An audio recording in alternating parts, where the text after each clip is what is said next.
سلام، حالتون چطوره؟ یه خونه تمام قدیمی تالشی که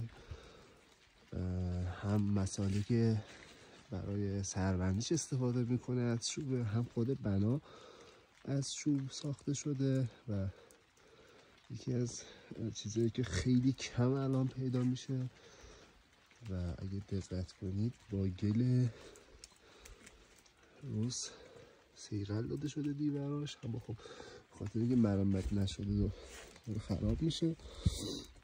سقفش چوبی که استفاده میشه به زبان تالشی بهش میگن چلک.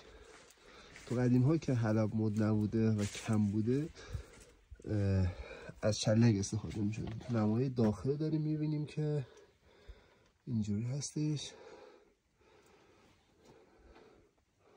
خیلی قشنگه. نمال